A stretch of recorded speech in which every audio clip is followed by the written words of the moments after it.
ছিল। সাইয়েদনা ওমর ফারুক রাদিয়াল্লাহু তাআলা আনহু একদিন কোন এক বাজার দিয়ে যাচ্ছিলেন। হঠাৎ করে কোন এক সাহাবীর গায়ে হাতে ছিল ছোট্ট ছড়ি, লাঠি ছিল, লাঠি দিয়ে ঘুতা মেরেছেন মজা করে একটা ঘুতা মারলেন। সেই সাহাবীও কিছু মনে করেন নাই। মাস 6 পরে সাইয়েদনা ওমর ফারুক রাদিয়াল্লাহু তাআলা আনহু তার সঙ্গে দেখা করে বললেন, বন্ধু চলো আমার বাড়িতে যাই। বাড়িতে নিয়ে গেলেন, হাতটা ধরে ক্ষমা চেয়ে বললেন, শোনো আমার ভাইজান, অমুক দিন তোমার শরীরে একটু মজা করে একটু তরবারি কি বলে হাতের ছড়ি দিয়ে লাঠি দিয়ে একটু আঘাত করেছিলাম, কষ্ট পেলে আমাকে মাফ করে দিও। এই যে তোমার হাতে 600 দিরহাম দিয়ে দিলাম, তুমি আল্লাহর ঘর কাবা জিয়ারত করে আসবে। জবাবে সেই সাহাবী বলছেন, আমিরুল মুমিনিন, আপনি আমাকে যে আঘাত করেছেন এটা তোমার মনেই নাই। সাইয়েদনা ওমর ফারুক বললেন, ও আমার ভাই, আমি যে তোমাকে মৃদু আঘাত করেছি, এটা যদি তুমি কিয়ামতের দিন আমার বিরুদ্ধে যদি আল্লাহর কাছে যদি আদালতে মামলা দিয়ে আমি জামিন পাবো না, এই জন্য আজকে দুনিয়াতেই তোমার কাছ থেকে আমি মাফ চেয়ে নিলাম। যেরকম সুবহানাল্লাহ। সাইয়েদনা ওমর ফারুক রাদিয়াল্লাহু তাআলা আনহু এক বোতল মধু এনেছেন, রাষ্ট্রের মধু। সেই মধুগুলো নিয়ে এসে বাড়িতে স্ত্রীর সামনে দাঁড়িয়ে বলছেন, স্ত্রী, মধুগুলো আনলাম। এই মধু শুধু আমাদের ঘরের জন্য নয়, আমার প্রতিবেশী আরো 4 ঘর সহ আমার ঘর মোট 5টা ভাগ হবে। তোমাকে দায়িত্ব দিন, আমি এই মধুটা ভাগ করো। স্ত্রীকে মধু ভাগের দায়িত্ব দিন। সময় যেতে না যেতে একটু পরেই তিনি বলছেন, স্ত্রী মন খারাপ করো না, আমি তোমাকে মধু ভাগের দায়িত্ব দেব না। মধুর বোতলটা নিয়ে নিলেন, আস্তে করে প্রতিবেশীর ঘরে চলে গেলেন। প্রতিবেশীকে ডাক দিয়ে বলছেন, প্রতিবেশী, যে মধুর বোতলটা তোমাকে দিলাম সমান 5 ভাগে ভাগ করবে, একটা ভাগ তুমি আমাকে দিবে, বাকি 4 ভাগ তোমরা সব ভাগ করে নেবে। এই তার অংশের মধুটা নিয়ে আসলেন, মেয়ে সেই স্ত্রীর সামনে দাঁড়িয়ে বলছেন, আমার স্ত্রী, আল্লাহর কসম করে বলি, আমি তোমাকে সন্দেহ করিনি, আমি তোমাকে ভালোবাসি। আমি রাষ্ট্র চালাই, তুমি আমার পরিবার চালাও, সন্তানদের দিকে খেয়াল করো, আমার বড় উপকার তুমি করো। আমি তোমাকে সন্দেহ করে তোমার হাত থেকে মধুর বোতল আমি নেই নাই। আমি নিয়েছি এই কারণটা হলো, এই যে মধু তুমি যখন ভাগ করতে যাবে, যদিও সমান ভাগে ভাগ করবে, কিন্তু মধু হলো তরল জিনিস। এই তরল মধু ভাগ করতে নিয়ে তোমার হাতে যতটুকু মধু লেগে যাবে, 1 ফোঁটা হোক, 2 ফোঁটা হোক, 3 ফোঁটা হোক, এতটুকু মধু আমাদের ভাগে বেশি আসুক এটা চাই নাই, মনে করে মধু ভাগের দায়িত্ব আমি অন্যের কাঁধে চাপায় দিয়েছি। জোরে বলি আল্লাহু আকবার। ইন্নাল্লাহা ইয়া'মুরু বিল আদল ওয়াল ইহসান। আল্লাহু আকবার বলি। নাম্বার 4 হলো 10টা পয়েন্ট, একটু কান লাগান। সর্বশেষ মতো কানটা একটু খাড়া করে মনোযোগ দিয়ে সবাই মনোযোগ দিয়ে শুনুন। নাম্বার 4 হলো, শ্রেষ্ঠদের কাতারে থেকেও নিরহংকার হয়ে অসহায় সাধারণের সাথে মিশে যাওয়া সাহাবায়ে কেরামদের বৈশিষ্ট্য ছিল, আমার নবীর বৈশিষ্ট্য ছিল। আল্লাহ রাব্বুল আলামিন অর্ডার করেছেন, وَأَخْفِضْ جَنَاحَكَ لِمَنِ اتَّبَعَكَ مِنَ الْمُؤْمِنِينَ। সূরা শুআরা 215 নম্বর আয়াত।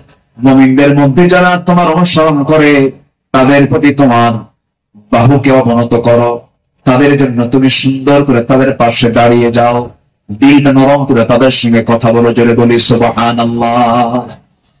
আমার বন্ধুগণ, এই ব্যাপারে আমার নবী সবার আগে তিনি এগিয়ে এসেছেন। ঈদের দিন আমার নবীজি দেখেন জীর্ণ শীর্ণ পোশাকের ছোট্ট একটা বাচ্চা কাঁদতেছে আর হাঁটতেছে। আমার নবীজি জড়িয়ে ধরলেন, কোলের মধ্যে তুলে বলছেন, কারো কেন সন্তান, কি হয়েছে বলো? বাপ নাই, মা নাই, দুইজনে দুনিয়া থেকে বিদায় নিয়েছেন। আমার নবীজি ধুলাই মলিন সন্তানটাকে, শিশুটাকে কোলের মধ্যে তুলে নিয়ে সোজা ঘরের মধ্যে ঢুকলেন। ঢুকে বলছেন, আয়েশা, বাচ্চা নিয়ে আসছি, সন্তান নিয়ে আসছি। ও কলিজার টুকরা সন্তান, এই যে মহিলাকে দেখতে পেতেছ আজকে থেকে এটাই তোমার মা, আর আমি তোমার সঙ্গে দাঁড়িয়ে আছি, আমি বললাম তোমার বাবা।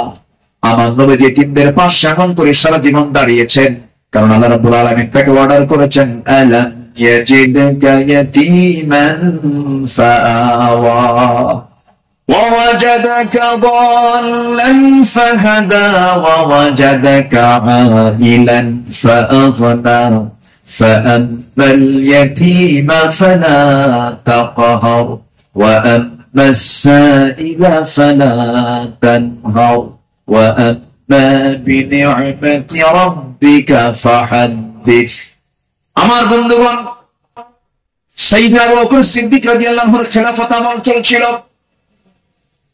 সাইয়েদনা আবু বকর রাদিয়াল্লাহু তাআলা আনহু সেই সময় যখন তিনি খেলাফত পেলেন নতুন যখন তিনি দায়িত্ব পেলেন খেলাফত গ্রহণ যখন তিনি করলেন নতুন খলিফা হয়েছেন এই খেলাফতের সংবাদ পেয়ে অনেকে আনন্দ প্রকাশ করছে সুন্দর একজন খলিফা আমরা পেয়েছি কিন্তু ওই মদিনার ছোট্ট একটা গ্রামের একজন মহিলা অঝরে ঝরে কাঁদতেছে কান্নায় এসে ভেঙে পড়ছে সবাই বলল মহিলা তুমি কাঁদো কেন ও নারী তুমি কাঁদো কেন ও মহিলা তুমি কাঁদো কেন কান্নার হেতুটা কি সঙ্গে সঙ্গে মহিলা বলতেছে কান্নার কারণ হলো এমন একজন ব্যক্তি খেলাফতের দায়িত্ব পেয়েছে যে লোকটা আমার বাড়ির প্রত্যেকদিন ছাগলটা দহন করে যদি ছাগলের দুধটা দহন করত আজকে সে খেলাফতের দায়িত্ব পেল কিন্তু আমার এই ছাগলের দুধটা দহন করার মতো লোক আর আমি পাবো না এই জন্য আমি কান্দি ওই মহিলার কান্না যখন সাইয়েদনা আবু বকরের কানে যখন সংবাদটা চলে গেছে ওই মহিলার সামনে দাঁড়িয়ে বলছেন মহিলা কেঁদো না আমি খলিফার দায়িত্ব পেয়েছি খেলাফতের দায়িত্ব পেয়েছি বলে তোমার দায়িত্ব আমি পালন করবো না ভুল কথা আমার দায়িত্ব এটা রয়ে যাবে আমার খেলাফতের দায়িত্ব রয়ে যাবে যেরকম সুবহানাল্লাহ ইবনে আসাকার বলেন সিরাত গ্রন্থে এসেছে সাইয়েদনা আবু বকর সিদ্দিক রাদিয়াল্লাহু তাআলা আনহু একটা গ্রাম ছিল একটা পল্লী ছিল ছোট্ট একটা মহল্লা ছিল ওই মহল্লার প্রত্যেক ঘরে ঘরে গিয়ে সাইয়েদনা আবু বকর প্রত্যেক ঘরের ছাগলগুলোর দুধ তিনি দহন করে দিয়ে আসতেন যেরকম সুবহানাল্লাহ আরো জোরে বলে সুবহানাল্লাহ শ্রেষ্ঠত্বের কাতারে রেখে যাও নিহংকারী হয়ে তারা জনগণের খাদেম ছিলেন জনগণের খেদমত তারা করেছেন রাতের বেলা একদিন তিনি খালি পায়ে হাঁটতেছেন কি পায়ে বলেন খালি পায়ে হাঁটতেছেন সাইয়েদনা ওমর ফারুক দেখে বলছেন আমিরুল মুমিনিন আপনি খালি পায়ে হাঁটেন কেন পাথরের আঘাতে আপনার চামড়া ফেটে তো রক্ত বের হয়ে যাবে আপনি আহত হয়ে পড়বেন রক্তাক্ত হয়ে যাবেন তিনি বলছেন ভাই ওমর এই রাতের গভীর রাত্রিতে গভীর নিশীথে আমি যদি জুতা পায়ে হাঁটতে যাই পাথরের সাথে জুতার একটা আঘাত লাগবে একটা শব্দ সৃষ্টি হয়ে যাবে এই শব্দে যদি আমার নাগরিকের যদি ঘুমের ব্যাঘাত হয় কিয়ামতের দিন আমাকে তার জন্য আসামির কাঠ গড়ায় দাঁড়াতে হবে জোরে বলি আল্লাহু আকবার ঢাকা থেকে নেতা শিখেছেন চট্টগ্রাম ঢাকা চট্টগ্রামের রোড 4 ঘন্টা বন্ধ এমন চাই না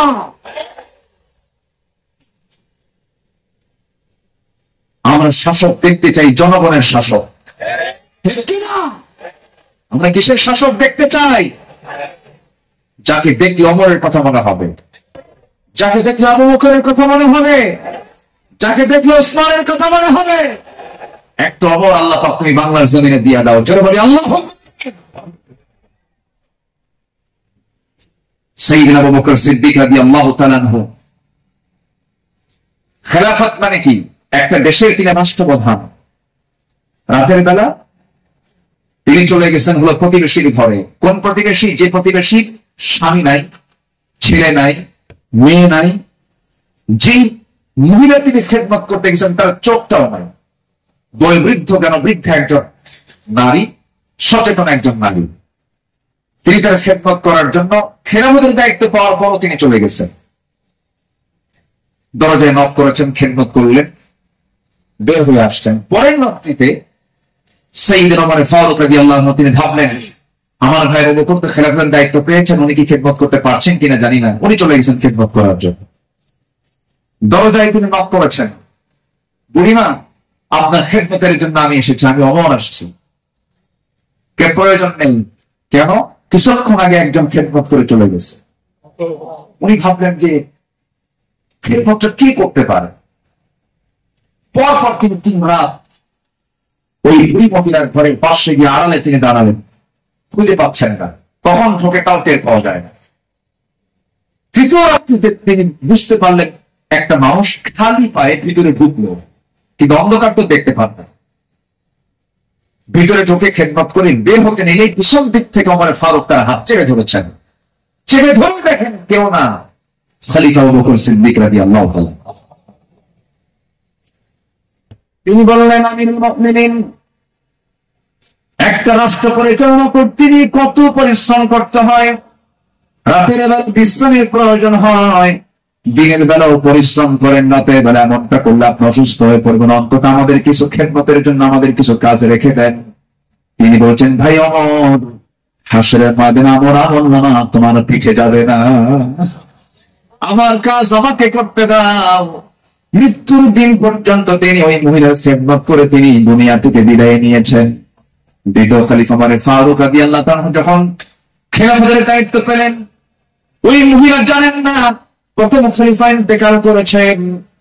খেলাফতের দায়িত্ব যেদিন পেয়েছেন সেই দিনই রাত্রেবেলায় ওমর ফারুক তিনি চলে গেছেন মহিলার ঘরে, দরজায় নক করে ভিতরে ঢুকেছেন। মহিলা জানেন না খাদেম চেঞ্জ হয়েছে।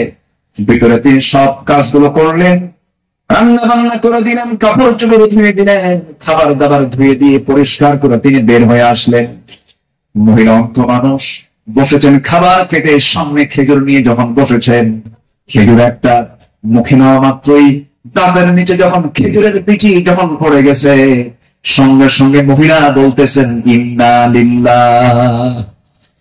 তিনি চোখের পানি ফেলে দিয়া কেঁদে কেঁদে বলতেছেন, বুঝতে পেরেছি আমার আসল খাবে আবু বকর আর দুনিয়াতে নাই। আমার আবু বকর যখন আমার খেদমত করতে আসতো, যখন সে খেজুর গুলো আমাকে ধুয়ে দিত, শুধু খেজুর শুধু ধুয়ে দিত না, খেজুর গুলো ধুয়ে বিগড়ের যে বিচিগুলো আছে বিচিগুলো সরায় আমার সামনে রেখে দিতে, যেন আমার খেতে কোনো কষ্ট না হয়। জোরে বলি সুবহানাল্লাহ, আরো জোরে বলি সুবহানাল্লাহ। শাসক ছিলেন, শাসকের কাতারে থেকেও তারা নিরহংকারী হয়ে জনগণের সেবা করেছেন। আল্লাহু আকবার বলেন। সাইয়েদনা ওমর ফারুক রাদিয়াল্লাহু তাআলা আনহু, তিনি যেদিন শাসনভার তার কাছে আসে, তার কাঁধে যখন আসে, সেই দিন থেকে নিয়ে শুরু করে মৃত্যুর দিন পর্যন্ত কোন রাত তার পিঠটা তার বিছানার সঙ্গে লাগাতে দেন না। দিন দিন শুকায় যাচ্ছিলেন। বলা হলো, আপনি শুকায় যাচ্ছেন কেন? তিনি বললেন কেঁদে কেঁদে, তোমরা আমাকে এমন দায়িত্ব দিয়েছে যে দায়িত্ব আমাকে শাস্ত্রবিদ বানিয়ে দিয়েছে। পরকালীন জবাবদিহিতার অনুভূতি ছাড়া একটা শাসক কখনো ভালো হতে পারে না। আসতে বলবেন না, জোরে বলেন ঠিক কিনা? অতএব সেই গভীর সমস্যার সমাধানের জন্য আমরা চাই যোগ্য, সৎ, আল্লাহওয়ালা, কোরআন প্রেমিক একজন শাসক আমরা চাই। আল্লাহ কবুল করুন, আল্লাহ কবুল করুন। এই কথাটা কেন বললাম? কারণ এখন যে সরকারটা আছে এটা কি স্থায়ী না অস্থায়ী? এই জন্য আলোচনার মধ্যে এই ফাঁকে এই কথাটা একটু বলে ফেললাম। সম্মানিত ভাইরা, আমার সময় তো চলে যাচ্ছে, আমাকে শেষ করতে হবে। শেষ কি করে দেব? আলোচনা চলো, হুজুর বলুন। জি, জোরে বলি ইনশাআল্লাহ। জি, আল্লাহ কবুল করুন, জোরে বলি আমিন। নাম্বার 5, সকল দুর্নীতি এবং অন্যায়ের বিরুদ্ধে কঠোর অবস্থান। আমার নবীরও ছিল, সাহাবায়ে কেরামদের মাঝে এই বিষয়ে তারা খুব সতর্ক থাকতেন। আল্লাহ রাব্বুল আলামিন বলেন, ওয়ালা তাকুলু আমওয়ালাকুম বাইনাকুম বিল বাতিল ওয়া তুদলু বিহা ইলাল হুক্কামি লিতাকুলু ফারীকাম মিন আমওয়ালিন নাসি বিল ইসমি ওয়া আনতুম তা'লামুন। জোরে বলুন আল্লাহু আকবার। তোমরা নিজেদের মধ্যে পরস্পরের সম্পদ অন্যায়ভাবে গ্রাস করো না, তা বিচারকদের নিকট উপস্থাপন করো না, যাতে অন্যের সম্পদের কিছু অংশ পাপের মাধ্যমে গ্রাস করতে পারো, যদিও তোমরা জানো কার কথা। আসতে বলবেন না, কার কথা। আর এই জায়গায় বলছেন, লা তাকুলু, তোমরা খেতে যেও না। কি খেতে যেও না? কুলু মিন তাইয়্যিবাত, পবিত্র খাবে, হারাম কিছু খাবে না। লা তাকুলুর রিবা আদআফা মুদাআফা আহাল্লাল্লাহুল বাই'a ওয়া হাররামা রিবা। বিভিন্ন জায়গায় আল্লাহ পাক ইয়ার কথা বলে দিয়েছেন। আমার বন্ধুগণ, সাহাবায়ে কেরাম দুর্নীতি কেমন করে বন্ধ করা যায়, অন্যের বিরুদ্ধে কেমন কঠোর হতে হয়, তা বাস্তব জীবনে তা দেখিয়ে দিয়েছেন। বাস্তব জীবনে আল্লাহ রাসূল তা বুঝিয়ে দিয়েছেন। বিচার কেমনে করতে হয়, বিচারের রায় কেমনে নামাতে হয় তাও রাসূল শিখিয়ে দিয়েছেন। বিচার কি সবার জন্য সমান না সমান? আইন সবার জন্য, আইন সবার জন্য সমান। আমার নবীজি বসে আছেন, একটা বিচার আসলো, এক সম্ভ্রান্ত পরিবারের মহিলা কন্যা সন্তান চুরি করে ধরা পড়েছে। রাসূল বললেন কোনো কথা নাই, হাত কাটো, হাত কেটে ফেলো। রাসূল অর্ডার দিলেন, আমার নবীর উপরে কথা বলার কোন সাহস কারো নাই। ওই সম্ভ্রান্ত পরিবারের লোকজন এসে সাইয়েদনা ওমর ফারুককে বিভিন্ন কিছু বুঝাইয়া দিয়ে বলছেন, আপনি যদি রাসূলকে সুপারিশ করেন হয়তো রাসূল শুনতে পারে। সাইয়েদনা ওমর ফারুক নবীর সামনে দাঁড়িয়ে বলছেন, ইয়া রাসূলুল্লাহ, যে মহিলার হাত কাটার অর্ডার দেওয়া হয়েছে সেটা সম্ভ্রান্ত পরিবারের বিরুদ্ধে কিছু করা যায় নাকি? আমার নবীজি সেই সময় আল্লাহর কসম করে বলেন, আল্লাহি, হে আমার ওমর, আল্লাহর কসম করে বললি, আল্লাহর কসম করে বলছি, এই চুরিটা যদি ওই সম্ভ্রান্ত পরিবারের মেয়ে ফাতিমা না হয়ে যদি কলিজার টুকরা মেয়ে আমার ফাতিমা বিনতে মুহাম্মদ হতো, যদি এটা প্রমাণ হয়ে যেত, লাকাতাতু ইয়াদাহা, আমি রাসূল নিজে তার হাতটা ধরে কেটে দিতাম। আল্লাহু দুর্নীতির কোন সুযোগ সেই সমাজে ছিল না, কারণ যারা বিচার করেছেন তারা ছিলেন হলো সৎ বিচারক। আমরা সৎ শাসক, সৎ বিচারক দেখতে চাই। আর সৎ শাসক এবং সৎ বিচারক সৃষ্টি তখনই হতে পারে যারা কোরআন সমাজে চায়। যারা সমাজে কি চায়? কোরআন চায়। সাইয়েদনা ওমর ফারুক রাদিয়াল্লাহু তাআলা আনহু যে সময় তিনি খলিফাতুল মুসলিমিন, ইরাকের গভর্নর ছিলেন হলো আবু মুসা আশআরী রাদিয়াল্লাহু তাআলা আনহু। তিনি করলেন কি, তিনি একদিন মদিনায় এসে সাইয়েদনা ওমর ফারুক রাদিয়াল্লাহুর জন্য এবং তার স্ত্রী আতিকা রাদিয়াল্লাহু আনহার জন্য কিছু কাপড় চোপড় উপভোগ স্বরূপ নিয়ে আসলেন। নিয়ে এসে তার সামনে দাঁড়িয়ে বলছেন, আমিরুল মুমিনিন, আপনার জন্য এই যে আপনার জন্য কিছু কাপড় উপভোগ নিয়ে এসেছি। তিনি মুস্কি হাসি মারলেন, মুস্কি হাসি মেরে বললেন, আমার গভর্নর আবু মুসা আশআরী, তুমি আমার জন্য এই যে উপঢৌকন গুলো নিয়ে এসেছো, হাদিয়া নেওয়া সুন্নাত, হাদিয়া দেওয়া সুন্নাত, তাহাদু তাহাব্বু, ভালো কথা, এটা সাধারণ ব্যক্তিদের মাঝে হতে পারে, কিন্তু আমি শাসক, আমি যদি আজকে তোমার এই উপঢৌকন গ্রহণ করি ঘুষের পর্যায়েও যেতে পারে, আমি এটা গ্রহণ করব না। আল্লাহু আকবার বলেন। এটা না গ্রহণ করে তার হাদিয়াটাকে উপঢৌকনটাকে তিনি ফেরত দিয়েছেন। শাসকের কাতারে থেকে এমন উপঢৌকন নাও আমি জায়েজ মনে করি না, বললেন ওমর ফারুক রাদিয়াল্লাহু তাআলা। আল্লাহু আকবার। সম্মানিত ভাইরা, সম্মানিত বন্ধুগণ, নাম্বার 6 হলো নির্ভীকতা এবং মহান আল্লাহর উপরে দৃঢ় তাওয়াক্কুল করা। এটা ছিল আমার নবী এবং সাহাবে কেরামদের সারা জীবনের আমল ছিল। জীবনে তারা চুল পরিমাণ কোনো ভয় পান নাই। আমরা কি ভয় করব কাউকে? কাকে ভয় করব? আল্লাহ ছাড়া কাউকে ভয় করা জায়েজ আছে? আল্লাহকে ছাড়া কাউকে ভয় করা কি জায়েজ আছে? আমার নবীজি কোন যুদ্ধের ময়দানে যাবেন, একটা গাছের নিচে তিনি শুয়ে পড়লেন, বাবলা গাছ, বাবলা গাছের ডালে তরবারি রেখে তিনি বিশ্রাম নিচ্ছিলেন। হঠাৎ করে এক বেদুইন এসে আমার নবীর সেই তরবারিটি তার হাতে তুলে নিয়ে বলতেছে, মুহাম্মদ, আমার হাতে তোমার জীবন, আমি তোমাকে এখন হত্যা করতে পারি। এই কথা বলা মাত্রই বলতেছে, এখন তোমাকে কে বাঁচাবে? বেদুইন বলছে, তোমাকে এখন কে বাঁচাবে মুহাম্মদ? আমার নবী বলেন, আমাকে বাঁচাবেন আমার আল্লাহ, আমাকে বাঁচাবেন আমার আল্লাহ, আমাকে বাঁচাবেন আমার আল্লাহ। 3 বার রাসূল যখন বললেন, ওই বেদুইনের হাত থেকে তরবারি থরথর থরথর করে পড়ে গেল। আমার নবীজি দৌড় মেরে গিয়ে সেই তরবারি হাতে নিয়ে বললেন, বেদুইন, এখন তোমাকে বাঁচাবে কে? আমি তো আল্লাহর কাছে আশ্রয় নিয়েছি, আল্লাহ আমাকে বাঁচায়, এখন তোমাকে কে বাঁচাবে? বেদুইন তার চোখের পানি আটকাতে না পেরে আমার নবীর সামনে দাঁড়িয়ে বলছে, আপনি সত্যি আল্লাহর রাসূল, আপনি আমাকে পড়িয়ে দেন লা ইলাহা ইল্লাল্লাহ, ফাইদা আযামতা ফাতাওয়াক্কাল আলাল্লাহ ওয়া কাফা বিল্লাহি ওয়াকিলা, ইন্নাল্লাহা ইউহিব্বুল মুতাওয়াক্কিলিন, ওয়া মান ইয়াতাওয়াক্কাল আলাল্লাহ ফাহুয়া হাসবুহ, যে ব্যক্তি আল্লাহর প্রতি তাওয়াক্কুল করবে আল্লাহ তার জন্য যথেষ্ট হয়ে যান। আমাদের ভরসা রাশিয়া নয়, আমেরিকা নয়, ইন্ডিয়া নয়, চায়না নয়, আমাদের কার মধ্যে ভরসা করার দরকার। আমাদের ভরসা কে? আমাদেরকে বাঁচাবেন তিনি, যার হাতে আমাদের প্রাণ, তিনি সে আল্লাহ আমাদেরকে বাঁচাবেন। আল্লাহ কবুল করুন, জোরে বলি আমিন। ইসলাম গ্রহণ করেছেন 40 নম্বরে। 41 নম্বরে সাইয়েদনা ওমর ফারুক রাদিয়াল্লাহু তাআলা ইসলাম কবুল করে রাসূলের সামনে তরবারি রাসূলের পায়ের কাছে রেখে বললেন, ইয়া রাসূলুল্লাহ, আমাদের মুসলমানদের সংখ্যা কত? আমার রাসূল বললেন, ওমর, সাহাবীর সংখ্যা মাত্র 40 জন, 40 থেকে 41 জন। সাইয়েদনা ওমর ফারুক, এটাই বিশাল সংখ্যা। আজকে আমরা কাবার চত্বরে গিয়ে প্রকাশ্যে ঘোষণা করবো লা ইলাহা। কোন সাহাবী বললেন? বলেন কোন সাহাবী? আজকে এক সাহাবীর ইতিহাসটা একটু বেশি টানলাম, প্রসঙ্গটা চলে আসলো।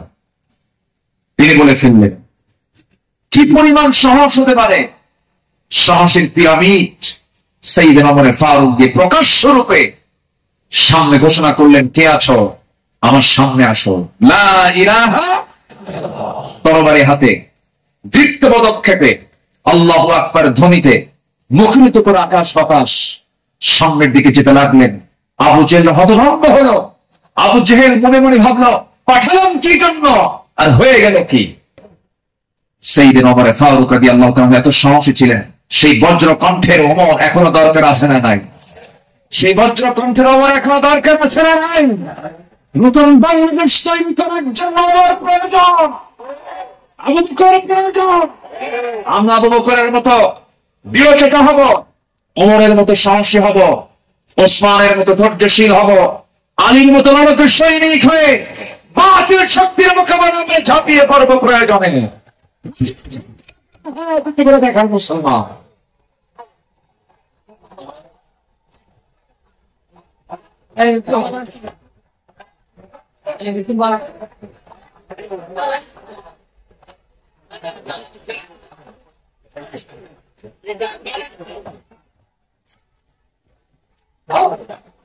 আল্লাহ কবুল করেন, জোরে বলে আমিন। আরো জোরে আমিন। আল্লামা ইকবাল এই জন্য সাহাবাদের ভূমিকা বর্ণনা করে বর্তমান সময়ের মুসলিমদের দুরবস্থা নিয়ে আফসোস করে তিনি একটা লাইন বলেছেন। তিনি কি বলেছেন? सफ़हावर से बातिल को मिटाया किसने, नुए इंसान को गुलामी से सुनाया किसने, मेरे काबे को ज़मीनों से बचाया किसने, मेरे कुरान को सीनों से लगाया किसने, थे तू अबाओ तुम्हारे ही मगर तुम क्या हो, हक पर हक बहरे मुंतज़िरे फरदा हो। কবি, বিশ্বকবি আল্লামা ইকবাল তিনি বলছেন, যারা এসব অসৎ বাতিল দূর করেছে জগৎ হতে, ছাড়িয়েছে মানব কুলে দাস গোলামীর কবল হতে, কাবা ঘরে সেজদা করার জাগলো কথা যাদের সাথে, বুকে কোরআন ধারণ করা শিখল জগৎ যারা যারা হাতে, তারা তোদের পূর্বপুরুষ আর আজকে তোমাদেরকে হয়ে ইন্তজারি করছে বসে হাতের উপর হাতটি রেখে। আফসোস করে তিনি বলছেন, সাহাবীরা কি করে গেলেন আর তোমরা কি করছো? তোমরা এক একটা ওমর হয়ে যাও, এক একটা আবু বকর হয়ে যাও, জান্নাত পাওয়ার জন্য সাহাবীর অনুসরণটাই তোমার জন্য যথেষ্ট হয়ে যাবে। জোরে বলি সুবহানাল্লাহ। নম্বর 7 হলো নিজ দায়িত্বের ভারে অস্থির চিত্ততা নিয়ে আমার রাসূল চলতেন, সাহাবায়ে কেরামও চলতেন। আমার নবীজি বিদায় হজের ভাষণের দিন আমার নবীজি কেঁদে অস্থির হয়ে যাচ্ছিলেন। সাহাবায়ে কেরামকে লক্ষ্য করে বলছেন, ওয়া আনতুম তুসআলুনা আন্নী ফামা আনতুম কাইলুন, আমার ব্যাপারে প্রশ্ন করা হলে তোমরা কি বলবে? সাহাবীরা বললেন, নাশহাদু আন্নাকা ক্বাদ বাল্লাগতা ওয়া আদাইতা ওয়া নাসাহতা, আমরা সাক্ষ্য দেব আপনি দায়িত্ব পালন করেছেন, আপনি উপদেশ দিয়েছেন। এই কথা শুনে আমার নবীজি শাহাদাত আঙ্গুলে উঁচু করে আকাশের দিকে লক্ষ্য করে আল্লাহকে বলছেন, আল্লাহুম্মা শাহাদ, আল্লাহুম্মা শাহাদ, আল্লাহুম্মা শাহাদ, আল্লাহ তুমি সাক্ষী থাকো, আল্লাহ তুমি সাক্ষী থাকো। আমার সাহাবীরা আমার পক্ষে কথা বলছে। আল্লাহু আকবার। নিজের দায়িত্ব নিয়ে রাসূল খুব অস্থির চিত্ততা প্রকাশ করতেন মাঝে মাঝে। আমার বন্ধুগণ, আমার নবীজি মাঝে মাঝে এত পরিমাণ কাঁদতেন, কান্নার পরিমাণ এত হতো, আমার নবীজি যখন সেজদায় পড়ে যেতেন না, সেই শরীফের হাদিসে এসেছে পানি গরম হলে পরে টকবক যেমন আওয়াজ হয়, ফুটন্ত পানি যেমন টকবক টকবক আওয়াজ করে, আমার নবীজি সেজদার সময় এত পরিমাণ কাঁদতেন। আমার নবীজির সেজদার সময় যে মুখ থেকে কান্নার আওয়াজটা বের হতো টকবক করা পানির মতো। এত কাঁদতেন তিনি। কেন কাঁদতেন? কি জন্য কাঁদতেন? তিনি শুধু চেয়েছেন, ও আল্লাহ, আমার উম্মতকে তুমি জাহান্নাম দিবা না, আমার উম্মতকে তুমি জান্নাত দিবা। তিনি তার নিজের জন্য বেশি কেঁদেছেন না, উম্মতের জন্য বেশি কেঁদেছেন, উম্মতের জন্য বেশি কেঁদেছেন। আমার বন্ধুগণ, এই জন্য এই পৃথিবীতে সবচেয়ে বেশি ভালোবাসবে এক নাম্বার কাকে বলেন? আসতে বলবেন না কাকে? নাম্বার 2 হচ্ছে মুহাম্মদ সাল্লাল্লাহু আলাইহি ওয়াসাল্লামকে আমরা ভালোবাসবো। তিনিও ভালোবেসেছেন। আমার ভাইয়েরা, আমার বন্ধুগণ, নাম্বার 8 হলো আদর্শ নেতৃত্বের অনুতরণীয় আলোক ছটাই সাহাবে কেরাম। সাহাবে কেরামকে আল্লাহ রাব্বুল আলামিন অনেক সম্মান দান করেছেন। লাকাদ আরসালনা রুসুলানা বিল বাইনাতি ওয়া আনজালনা মা'আহুমুল কিতাবা ওয়াল মিজানা লিয়াকুমান নাসু বিল কিসত। জোরে বলুন আল্লাহু আকবার। আমার বন্ধুগণ, সময় যেহেতু কম, শেষের দিকে আস্তে আস্তে চলে যাচ্ছি। নাম্বার 9 হলো তাকওয়ার উজ্জ্বল দৃষ্টান্ত ছিলেন আমার নবী এবং সাহাবে কেরাম।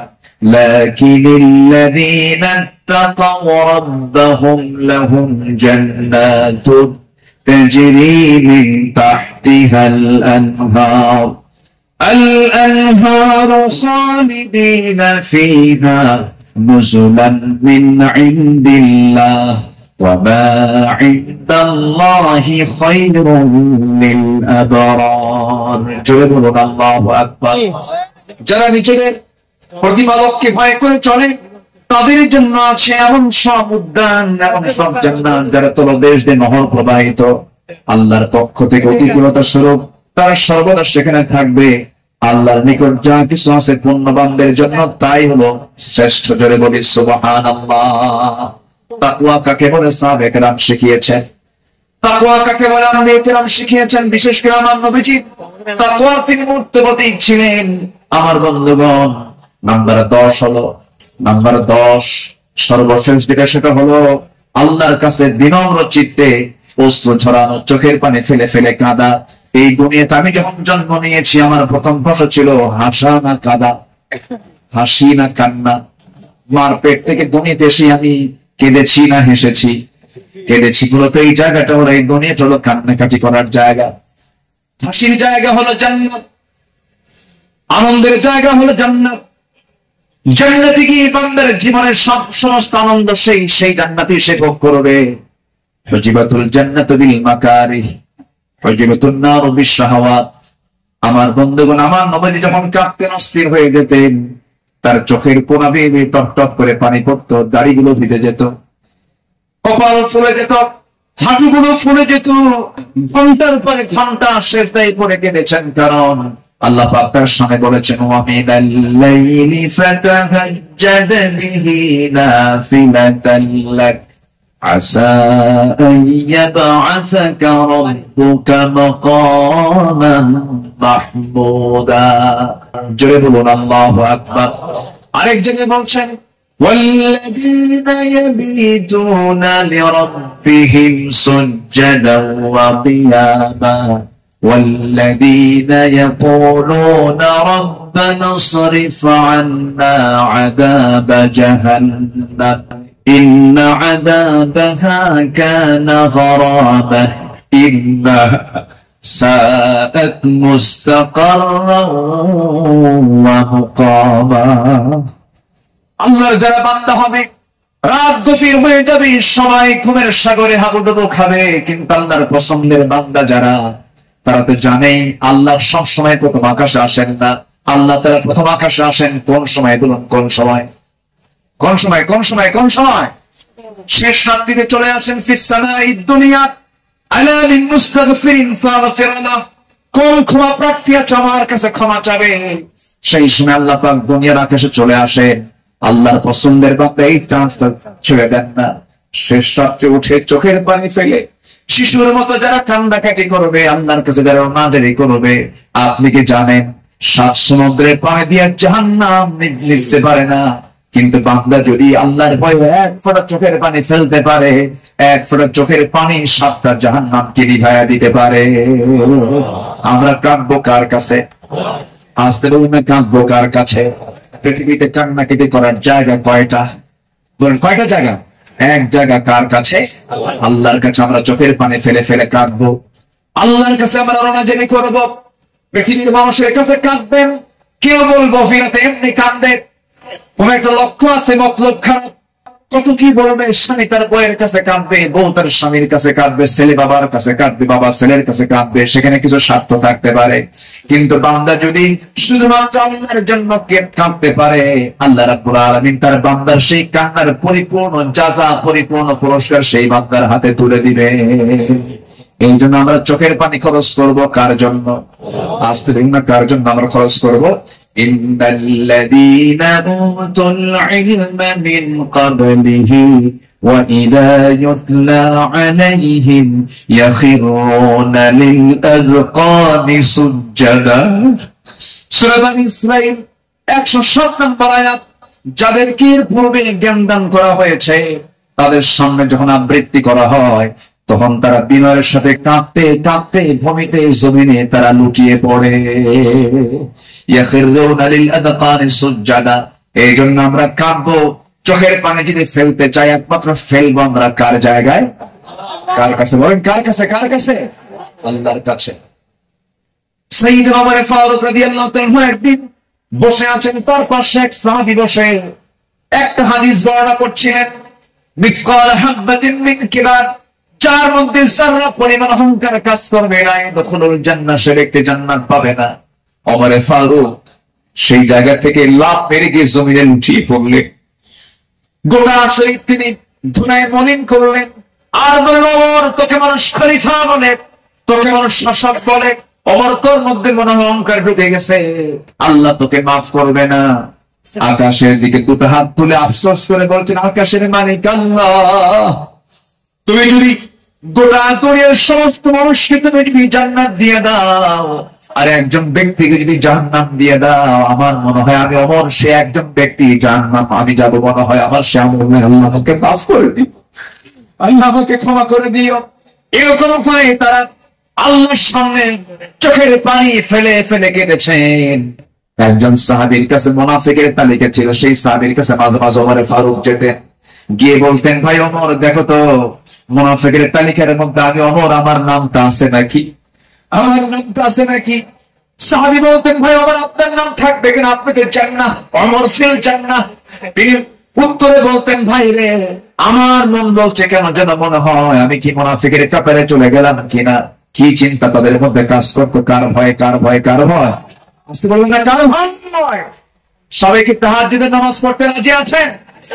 5 ওয়াক্ত নামাজ পড়ার দরকার নেই, হ্যাঁ কি দরকার আছে কিনা বলেন? তাহলে 5 ওয়াক্ত নামাজও পড়বো, এবং স্পেশাল অফার ওই সময় চোখের পানি ফেললে বান্দার কোন দোয়া মিস হয় না। সেটা হচ্ছে কি? ওয়াল্লাযীনা ইয়াবিতুনা লিরাব্বিহিম সুজদাও ওয়া কিয়ামা, যারা রাতটা কাটিয়ে দেয় রুকুতে এবং সিজদার মধ্যে। কার কাছে? 5 ওয়াক্ত নামাজ পড়বেন কারা কারা? হাত উঁচু করে দেখান তো, বলি দেখি, জোরে বলি ইয়া আল্লাহ, আরো জোরে ইয়া আল্লাহ। আমাদেরকে 5 ওয়াক্ত সালাত আদায় করা তৌফিক তুমি আল্লাহ দিয়ে দাও। জোরে বলে আমিন, আরো জোরে আমিন, আরো জোরে আমিন। আচ্ছা, যেহেতু আজকে প্রথম রজনী, আগামীকালকেও মাহফিল আছে, সবাই আসবেন কিনা? আমরা এই 5 দিন নিয়মিত মাহফিল আসবো, জোরে বলি ইনশাআল্লাহ। এই মাহফিল চট্টগ্রামবাসীর জন্য একটা বড় নিয়ামত। আল্লাহ তুমি এই মাহফিলকে কবুল করো, জোরে বলি আল্লাহুম্মা আমিন। আমরা আর সময় ক্ষেপণ করবো না, যেহেতু আগামীকালকেও এখানে মাহফিল আছে।